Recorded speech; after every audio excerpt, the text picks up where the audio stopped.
impedir o Senhor, que o Senhor está trabalhando. Então somente nós vamos crer, então somente nós vamos adorar o Senhor, porque o Senhor é bom. Vamos ler a palavra. Aleluia. Tua palavra é tremenda, é poderosa, e é só confirmação dia após dia que o Senhor está conosco. Romanos capítulo 8, versículo 31. Aleluia. Oh glória. Essa é a palavra que o Senhor nos concedeu, que o Senhor quer falar.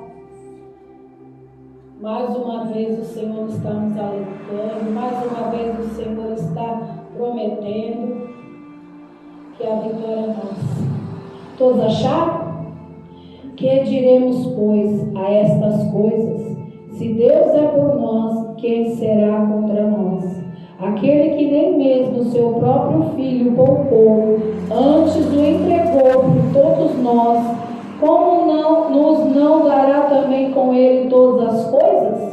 Quem tentará acusação contra os escolhidos de Deus? É Deus que os justifica. Quem os condenará? Pois é Cristo quem morreu, ou antes quem ressuscitou dentre os mortos, ou qual está à direita de Deus e também intercede por nós. Quem nos separará do amor de Cristo? A tribulação, ou a angústia, ou a perseguição, ou a fome, ou a nudez, ou o perigo, ou a espada? Como está escrito, por amor de ti somos entregues à morte todo o dia. Fomos reputados como ovelha para o matadouro. Mas em todas estas coisas somos mais do que vencedores por aquele que nos amou. Porque estou certa de que nem a morte, nem a vida, nem o sangue, nem os principados, nem as potestades, nem o presente, nem o porvir, nem a altura, nem a profundidade, nem alguma outra criatura nos poderá separar do amor de Deus que está em Cristo Jesus, nosso Senhor. Amém? Mais uma vez esta palavra que venha no nosso coração. Senhor, abre o nosso coração, nosso entendimento, repreende toda a distração, todo o propósito do inferno, para impedir essa palavra de nós crermos e acreditarmos nela, em nome de Jesus. Nós vemos que Paulo foi um perseguidor do povo de Deus, mas não porque ele não cria em Deus, mas porque ele era zeloso, porque ele achava que a lei que ele prezava, que ele tinha aprendido, era para ser praticado dessa maneira. Aí quando veio Jesus e os discípulos de Jesus e mostraram uma lei diferente, porque Jesus cumpriu a lei, só que ele veio mostrar uma lei de uma perspectiva diferente.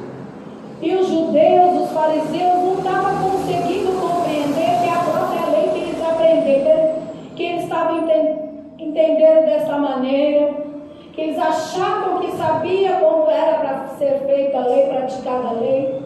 Mas quando Paulo começou a perseguir o povo de Deus, ele perseguia, ele matava. Só que chegou um certo tempo que Jesus encontrou com Paulo, com Saulo, e transformou ele num Paulo, como nós sabemos a história do caminho de Damasco, para que ele possa falar para os gentios, falar para o povo de Deus, falar do grande amor que Deus tem para com o povo dele. Porque Paulo foi chamado por amor. Porque se fosse outro, se ele não tivesse perseguido, se fosse um Deus diferente, se a gente podia imaginar como Deus poderia salvar alguém que perseguia o próprio povo dele? Como nós poderíamos achar que Deus estava com ele, sendo que ele não estava com Deus? Muitas das vezes acontece os julgamentos. Aquele lá fez isso, fez aquilo e agora está dando uma de crente. Não é nada. Muitos também falaram dessa maneira com Paulo. Os discípulos também ficaram desconfiados, mas Deus bradou capacitou e Deus mostrou que era padecer pelo amor dele. E quando Paulo começou a obra que Deus tinha na vida dele, falando para os gentios, falando do grande amor e falando para o povo, ele deixou essa carta, aonde ele diz que o amor de Deus é grande, aonde que nenhuma condenação há se aqueles que andam em espírito com Deus. E nós vemos nesse capítulo 8 que lemos, que o capítulo começa: nenhuma condenação há para aqueles que estão em Cristo Jesus, e termina dizendo que nem nada separa do amor de Cristo. Paulo estava dizendo que para nós é muito importante nos dias de hoje entender que tudo que acontece na nossa vida tem um propósito. Tudo que passa a acontecer na nossa vida tem algo para nos ensinar, para fazer para nós, para o nosso bem. A Bíblia vai dizer que tudo coopera para o bem daqueles que amam o Senhor. Se nós amamos o Senhor, tudo que acontece na nossa vida vai cooperar para o bem. Cooperar para o bem, para a nossa estrutura, para a nossa fé, para a nossa vida com Deus. E este texto que nós lemos, nós vemos que o título é o Cântico de Vitória.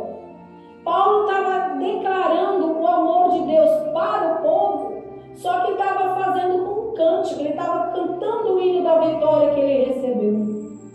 Muitas das vezes nós ouvimos falar: o Senhor você vai cantar o hino da vitória, você vai passar do outro lado e vai cantar. Só que muitas das vezes a gente pergunta: que hino que nós vamos cantar? O que nós vamos cantar quando a gente receber a vitória? Vamos cantar o que o Senhor fez para nós. Esse é o melhor cântico que nós temos que cantar ao Senhor em agradecimento pelo que nos fez. E aqui nada mais é isso. Ele fazendo uma canção, um cântico em agradecimento ao Senhor. Só que ele começa fazendo umas perguntas. Quem de nós já não fez todas essas perguntas? Quem de nós já não fez? Quem vai nos condenar? Por que Deus nos poupa? Por que Deus permite que tudo isso aconteça na nossa vida? Por que eu tenho que passar por isso? Por que eu tenho que passar por aquilo? E aí eu vindo em casa, o Senhor me falava que nós temos que passar por isso, porque senão a gente não estava na presença dEle. E o Senhor precisa declarar o amor dEle para conosco. Nós precisamos entender que o amor dEle é bem maior do que a gente possa imaginar. Porque nós não conseguimos descrever o amor de Deus, não conseguimos imaginar o algo tão grande que é o amor de Deus para mim e para você. Primeiro, o amor dEle nos escolheu. Ele nos escolheu. Porque se a gente for olhar para nós mesmos, a gente vai falar: por que o Senhor nos escolheu? Uma pessoa falha, uma pecadora que fez isso, fez aquilo. Ponto. Foi o amor dele. Foi ele que quis nos escolher. E quando o Senhor nos escolhe, nós passamos por processos para chegar até a plenitude do amor dele. Nós ainda precisamos passar por alguns processos até chegar para cantar o hino da vitória. E todos esses processos que nós passamos é para o nosso bem. Muitas das vezes a gente acha que é para derrota. Muitas das vezes acha que é o inimigo, mas muita é a permissão do Senhor para que nós possamos ser escriturados, para que nós possamos viver a palavra de Deus. E aqui nesta palavra nós vemos que a Bíblia diz que o Senhor nos reputou como ovelhas para o matadouro, que por amor dele nós somos entregues à morte todos os dias. A profundidade desta palavra é tão grande que nós não conseguimos imaginar o quão profundo é para as nossas vidas. Mas como eu estava em casa, o Senhor me fazia lembrar de uma obra que eu estava vendo o pedreiro construir o negócio lá, o corpo. E nós vemos que o Senhor é da mesma maneira na nossa vida. O trabalhar do Senhor é por etapas. E cada etapa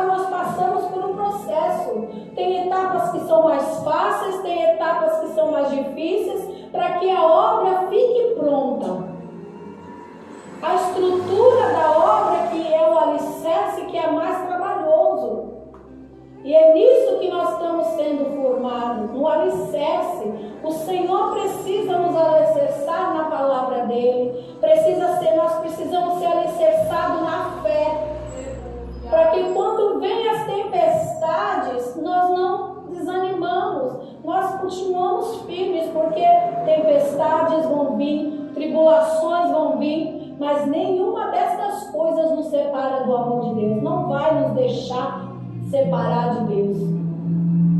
O que separa eu e você de Deus somos nós mesmos. Quando nós queremos, nós decidimos ir embora, não querer mais Deus, não querer mais buscar a Deus, isso nos separa de Deus. Mas nada que venha para nós enquanto nós estamos com Deus vai nos separar dele. Ele nos guarda, o amor dele nos sustenta. Quem já viu uma casa sendo formada, primeiro precisa ser afofada a terra. Primeiro também precisa fazer os fundamentos. E é isso que o Senhor fez quando nós aceitamos que o Senhor nos escolheu. Ele começa a fazer o fundamento, ele começa a fazer o alicerce. Tudo isso você já passou. Tudo isso já nós passamos. E não é diferente com o ministério, não é diferente com a obra, não é diferente com nossas vidas. Tudo tem um processo para nós passarmos, para que hoje nós podemos dizer que o Senhor nos fortaleceu, que o Senhor nos